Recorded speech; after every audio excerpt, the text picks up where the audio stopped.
உயிரில் கலந்த உதிரம் நீயடா கதையின் 6வது எபிசோட். கதை பிடிச்சிருந்தா ஒரு லைக் அண்ட் கமெண்ட் பண்ணி சப்போர்ட் பண்ணுங்கள்.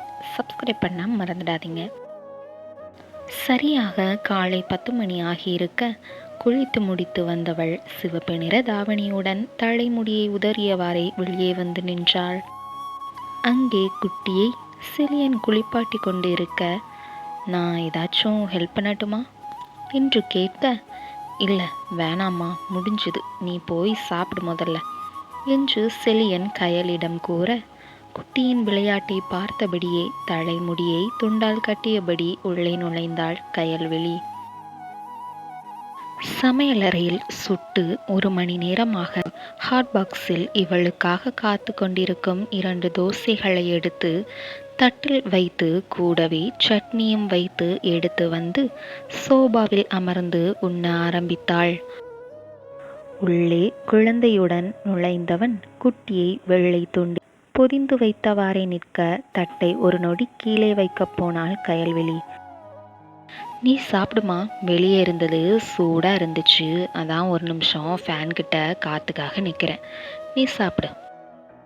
அப்புறம் கயல், என்னோட பேக்கை ஓப்பன் பண்ணி அதில் ஒரு பார்சல் இருக்குது, அதை எடுத்துக்கூட என்று செலியன் கேட்க, தனது வலது கையை மடக்கி பேக்கை பிடித்து கொண்டு மெதுமெதுவாக திறக்க முற்பட்டாள். திறக்க கஷ்டமாக இருந்ததை பார்த்த செலியன் தனது ஒற்றை கையில் குட்டியை வைத்து கொண்டு மற்றொரு கையால் பேக்கை பிடித்து கொடுக்க, கயல் தனது இடது கையினால் மெதுவாக திறந்தாள். மேலேயே தாளில் சுற்றியபடி ஒரு பார்சல் இருக்க அதை எடுத்து செலியனிடம் நீட்ட, உனக்கு தான், அதில் உனக்கு பிடிச்ச பால் பன் இருக்கு, தோசையை சாப்பிட்டுட்டு பண்ணை சாப்பிடு, இல்லைனா நீ தோசையை சாப்பிடவே மாட்ட என்று இவன் சொல்லி கொண்டே போக, எனக்கு வேணாம், எனக்கு இப்போ பிடிக்காது என்று சொல்லி எழுந்து கொண்டு நேரே சமையலறையில் தட்டை வைத்து மீதமுள்ள தோசையை குப்பையில் போட்டவளை பார்த்தவனுக்கு கோபம் தலைக்கு மேல் ஏறியது. கேட்கும் நமக்கே கோபம் வருகிறது, பார்த்து கொண்டிருக்கும் செலியனுக்கு வராமல் இருக்குமா? இப்போ நம்ம என்ன சொல்லிட்டோம்னு சாப்பிடாம போறா, இவகிட்ட பேசுறதே தப்பு போலையே, ஏதோ நம்ம வழியே போற மாதிரி இருக்கு. என் மனசுல எந்த தப்பான எண்ணமும் இல்லை. சீக்கிரமா கல்யாண நாள் வந்துட்டா நம்ம ஊருக்கு போயிடலாம். எல்லாம் இந்த அம்மாவை சொல்லணும், கல்யாணம் பண்ணுன்னு. அவங்கள சொல்லி குத்தம் இல்லை, எல்லாம் குட்டிக்காக தானே. சரி, இனி கல்யாணத்தை நிறுத்த ஐடியா பண்ணணும், இது நமக்கு ஒத்து வராதுப்பா என்று இவன் மனதில் யோசித்து கொண்டிருக்க, வெளியில் செருப்பு சத்தம் கேட்க உள்ளே நுழைந்தாள் பிரியா. ஹாய் அத்தா, எப்போ வந்தீங்க, எப்படி இருக்கீங்க என்று கேட்டபடியே சோபாவின் கீழே உட்கார்ந்து கொண்டு குட்டிக்கு உடையை போட்டு கொண்டிருக்கும் செலியனின் பக்கம் வந்து அமர்ந்து கொண்டாள் பிரியா. நல்லா இருக்கேன் டார்லிங், காலையில தான் வந்தேன், நீ எப்படி இருக்க, சாப்பிட்டியா? ஆமாத்தான், நீங்க? நான் சாப்பிட்டேன் பிரியா. என்ன செல்லம் ஒரே குளியலா என்று தன் ஓரக்கண்ணால் செலியனை பார்த்தபடியே கன்னத்தில் முத்தம் வைத்தாள் பிரியா. இதை குட்டியின் முகத்தை பார்த்தபடியே செலியன் சிரித்து கொண்டிருக்க, இவ்வளவு நேரம் அவனை நோகடித்த மனது இதை சமையலறையில் நின்றவாறே பார்த்து கொண்டு நடந்து தனது அறையில் சென்று கதவை டபார் என்று அடைத்து கொண்டது. இதனை கவனித்தும் கவனியாதவாறு செலியன் முகத்தை குனிந்தபடியே குட்டியை பார்த்து கொண்டிருக்க, பிரியாவின் கண்கள் கயலின் அரைக்கதவையை பார்த்து கொண்டு மேல் உதட்டை லேசாக மேலே உயர்த்தியபடியே ஒரு சிரிப்பு சிரித்தது. தனது சத்தத்தை இன்னும் 2 படி உயர்த்தி தெருவில் போகிறவர்களுக்கே கேட்கும்படி பேச ஆரம்பித்தாள் பிரியா. அத்தான், மாமா அத்தையெல்லாம் எங்க, ஆளவே காணும். எங்கள் வீட்டுக்கு வர சொல்லியிருந்தேன், வரவே இல்லை, அதான் கையோடு கூட்டிட்டு போயிடலாம்னு வந்தேன் என்று கூறி அவனது கையை பிடித்தவாறே எழ முயற்சிக்க, என்னாச்சு பிரியா என்று செலியன் கேட்டான்.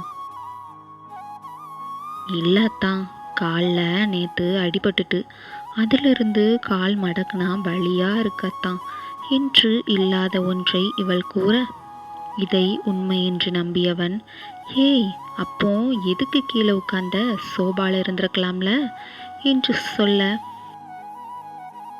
இல்லை தான், மதுவை பார்க்கத்தான் உட்கார்ந்தேன் என்று சொல்லி முடித்தாள் பிரியா. சரி, ஒரு நிமிஷம் இரு என்று சொல்லியபடியே குட்டியை டவலில் கீழே படுக்க வைத்துவிட்டு எழுந்தவன் தனது வேஷ்டியை இறுக்கமாக முடிச்சிட்டு கீழே உட்கார்ந்து இருப்பவளின் ஒற்றை கையை தாங்கியபடியே தூக்க முயற்சி செய்தான்.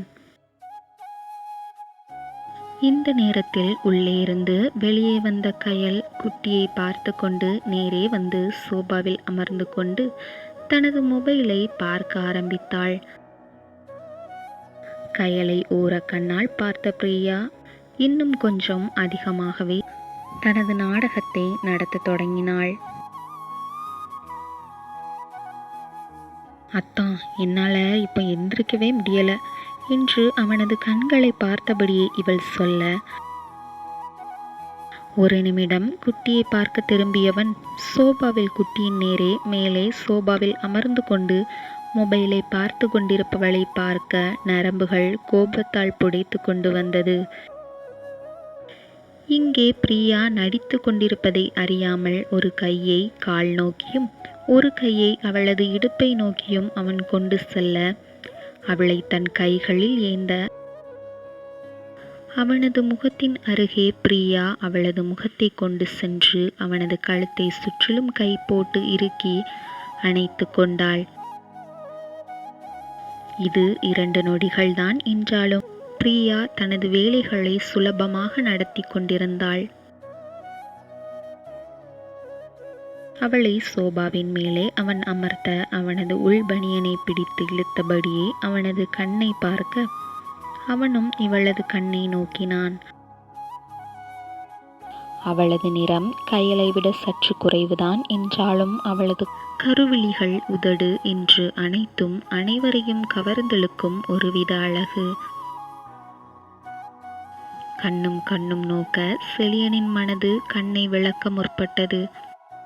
ஆனால் அவளின் கண் இமைகள் ஏங்கியதை பார்த்தும் அவளது கைகள் அவன் கைகளை பிடித்து அழுத்தவும் சுதாரித்து கொண்டு அவளது கைகளை பிடித்து விலக்கி கொண்டு கோபத்தில் கண்களில் அனல் பறக்க கயலை பார்த்து கொண்டு குட்டியை தூக்கியபடி வெளியே சென்று அமர்ந்து கொண்டான்.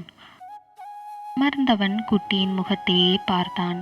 குட்டி, உனக்கு அம்மா வேணுமாடா? எனக்கு என்ன பண்ணுறதுனே தெரியல. கயல் என்னன்னா அவள் இஷ்டத்துக்கு நடக்கிறா. என்ன புரிஞ்சிக்க வேணாம். நீ படுத்து இருக்கிறத பார்த்தும் அவள் பாட்டுக்கு இருக்கிறா. பிரியா என்ன நினைக்கிறானே தெரியல. உனக்கு இங்கே நடக்கிறது ஒன்றுமே தெரியாது குட்டி. ஆனால் நீ வளர வளர நீ கஷ்டப்படுவியோன்னு பயமாக இருக்கு குட்டி. பேசாமல் நம்ம வீட்டுக்கே போயிடலாமா குட்டி? உனக்கு அப்பா மட்டும் போதுமா செல்லம் என்று தனது கண்ணில் கெட்டிக்கொண்டிருக்கும் கண்ணீர் கீழே விழுந்து விடாமல் அடக்கி கொண்டு பேசி கொண்டிருக்க அவனது துக்கத்தை குழந்தை அறிந்ததோ என்னமோ அவனது முகத்தை பார்த்து கொண்டே அழ ஆரம்பித்தது.